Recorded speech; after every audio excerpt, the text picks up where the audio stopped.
happen with their real eyes rather than watching a monitor or being in the gorilla position.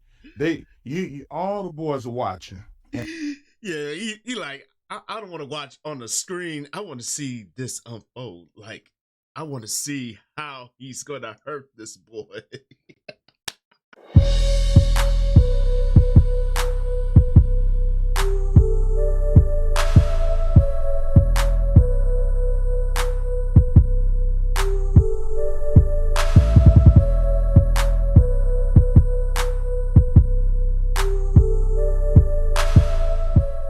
Hey, what's happening, people? It's your boy Blaze here, back at you with another one for Venomous reactions. And yeah, I've been talking about this my reaction to D-Lo's take on this. So we gonna hear from Mark Henry's side on the whole Ahmed Johnson scenario.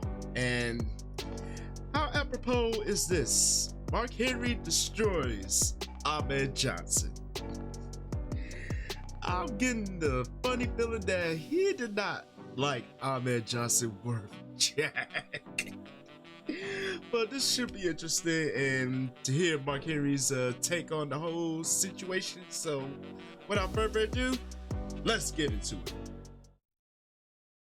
time that I ever seen it in live in 3D was dumbass Ahmed Johnson. All people in the world to pick a beef with. He kicked Ron and lacerated Ron's liver. Ooh.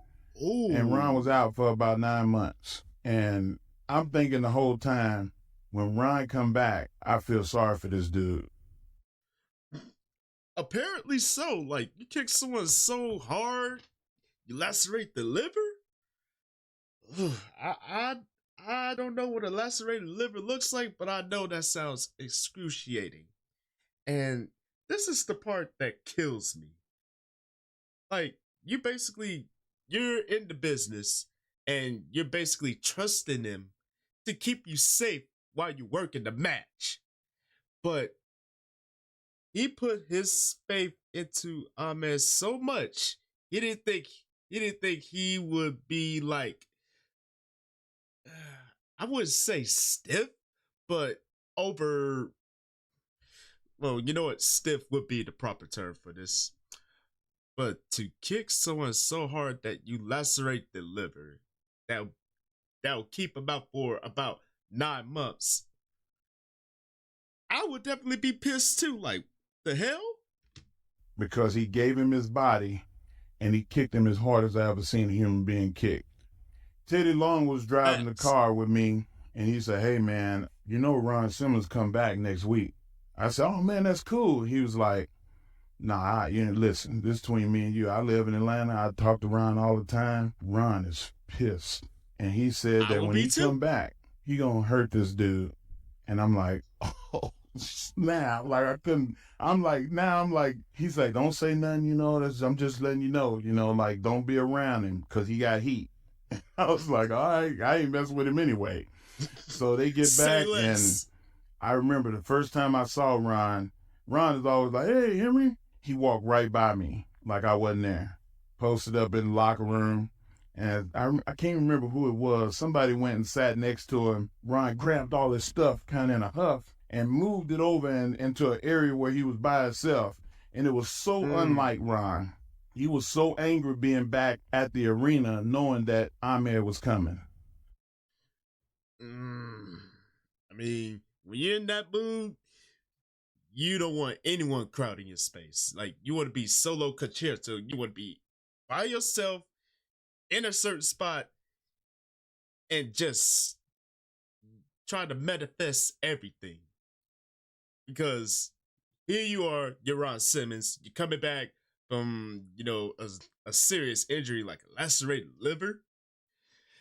And the man that injured you is also in the same building. It's like, yeah. I will be pissed too coming back. Because, man, I can only imagine how that unfolded. But maybe Mark Henry will delve right into how all this unfolded.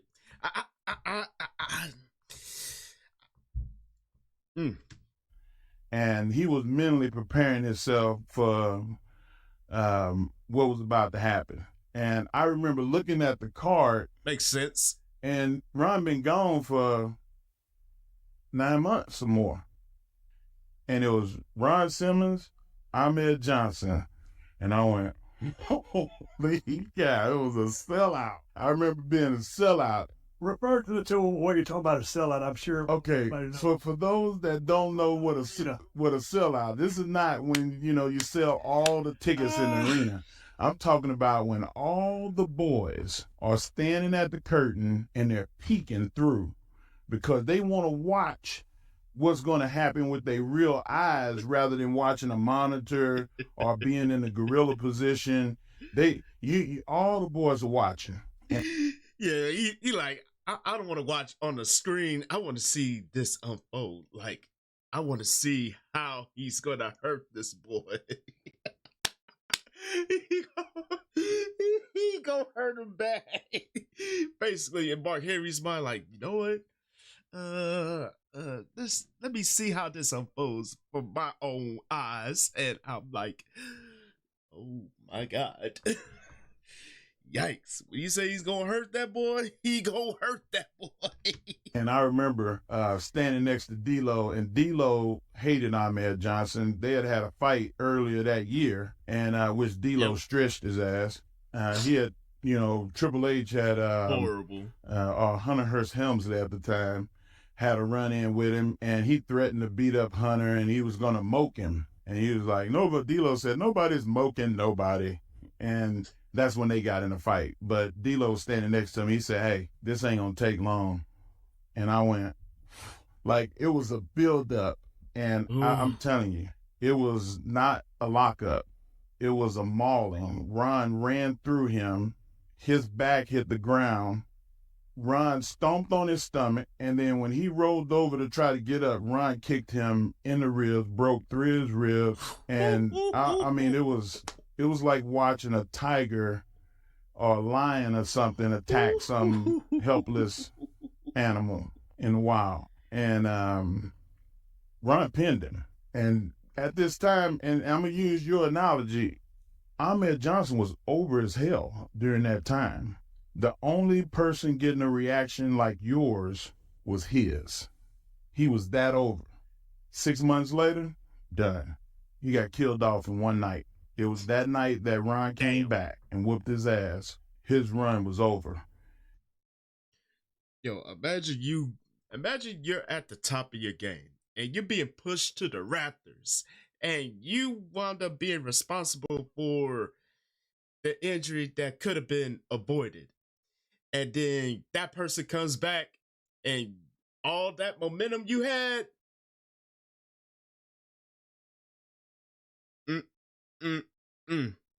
game over. You lose. Do not try again.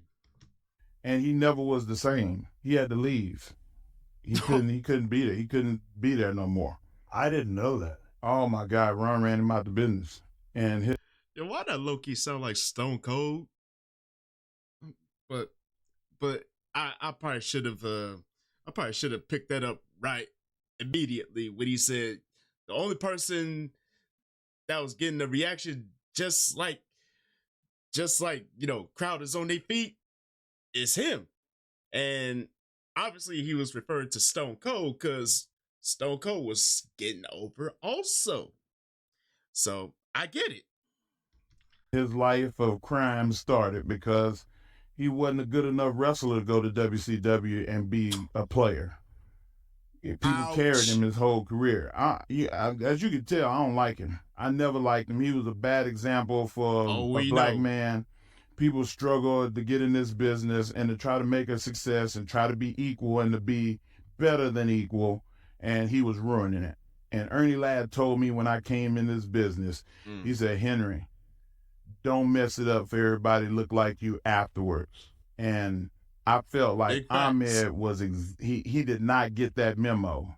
Nobody told him, and I think that he was such a liar and people didn't have enough faith in him to do the right thing that they just wouldn't help him anyway. And so, he ended up doing his own thing, but he tried to pill me one night You know, I went out, ate with him in Fatu, and I turned my drink up, and it's just 2 somas in my water. I don't drink alcohol. Ain't no telling, some 2 somas could have killed me for all I knew. It might not have, but I'm like, look, guys, somebody got to answer for this. What happened? Yo, I would be asking questions too, like, bro. yo, you can go to jail for some shit like that in today's world. Like, no cap. Like, you try to put something in somebody's drink, like, or try to peel somebody and, you know, slip him a drink. And Mark Henry said it best, like, he don't drink. He don't drink at all. And for the simple fact that someone tried to slip him that, oh, I would be heated. I'll be tearing up the place. Like, yo, somebody got to answer for this. Yo, who did it? Was it you? Was it you? Or was it you? I mean, at this point, everybody could get the beats off rip. Who put these in my drink? Fatu said, look, man, I ain't saying nothing about nobody else, but I ain't do it. And it wasn't but 2 of them sitting there. And I love Junior for it. At least and we honest about it. I said, look, go and finish your meal, because I'm going outside, and, you know, we're going to handle this when you come outside. And 30 minutes go by, 40 minutes go by. I just pulled him and Fatu's bags out the car, threw them on the curb, and I went on to Miami. We were in West Palm. I'll never forget it. I was so angry. That was about as angry as I ever been in the business. And I never liked Ahmed since. And he never apologized or nothing. You know, I mean, just like, this is a guy that's based my whole life on being drug-free. And you're going to try to peel me, you're going to put, you know, you go to prison for that now. Yeah. I said that. I said it. But, to not own up to something like that, yo, bro, you're not even a man at this point. Like, because real men would have owned up to that and be like, you know what, that was real shitty. I shouldn't have done it. And you know what, if you don't want to speak to me ever again, I understand that, but you know what, I'm gonna take account. This is me taking accountability for what I've done. And you can either do 2 things, either not acknowledge it or respect it. And that's real. Better you do that, you go to prison. Did you never drink? I never drank. I drank in college. My freshman year in college, when I first left and went to Pikes Peak Community College in Colorado Springs at the Olympic Training Center, I got so sick that night. I was like, Lord God, if you deliver me from this pain and this spinning and vomiting, I'll never do it again. Never drink again. Are you serious? I don't drink. I never drank after that. Yo, nobody pills on the road. nobody should feel Nothing. that I way. never did. I don't smoke. I smoke cigars with the boys every now and then, but that's more social. It's not like I smoke cigars every week or every month. Right. Every 2 or 3 months, I might smoke a cigar. That's about There's it. a lot of temptations on the road. How did you stay steadfast and Strip clubs. how many bodies got? He did not just say strip. He said strip clubs. I quit. Mark Henry's a fool, yo. But you gotta love his personality, though. Like, real laid back, chill, and just all around, like, humble dude. And you can't help but to respect him for that. After everything he went through in his career. Gotta love it. Everybody. Yeah. Okay, Ted DiBiase used to say that everybody had a price. You just coined a new T-shirt. Everybody's got a vice.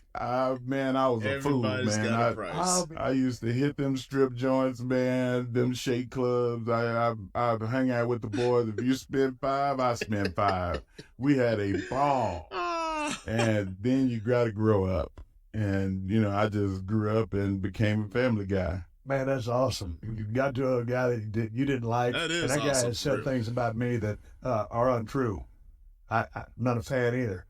But I I knew wanted, it. Oh, I heard him call you a racist. yep, Out of all the people on earth that's of Caucasian Really? persuasion, I would attest Really? that that you are not a racist. thank you for attesting to that. I heard what he said. I've never been able to address that because I've never had Or needed to. yeah, You didn't have to validate his stupidity. no. That's a completely fabricated story and complete horseshit. And I've maintained my silence, and this is the first time I've ever addressed it or talked about it.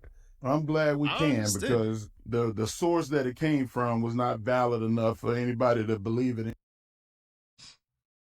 Yo, the fact that he called Stone Cold out of all people a racist, really? Yo, that is like beyond the epitome of stupidity. Oh, but Ahmed Johnson, bro, bro. Like I said in my D-Lo reaction on his take on the whole scenario, yo, he came in like the big bad wolf and he felt like he could be touched. And lo and behold, he got touched. And he became like a massive screw up. And when you're in the business, you got to work hard and you got to be careful about with people that trust you and keeping them safe in the ring while you're working the match. And if you break that trust, once you lose the trust, everything else is gonna follow suit. And that's not within the business, that's just in life. And that's real. But yo, Mark Henry's take on this is insane. I'm so glad I decided to tune into this one. Oh man. Yo, he demolished Ahmed Johnson. Let's be honest. And this is coming from one of the most humblest dudes in wrestling, period. Tragic. But yo, let me know what y'all thought about this one down in the comment section down below. And as always, thank y'all for tuning in. Hopefully y'all enjoyed this one. And don't forget to tell your people across the globe, come kick it with your boys. It's one good solid time. Like, comment, subscribe. Don't forget to share. Don't forget to click that bell so you don't miss a video from the kid. You heard me.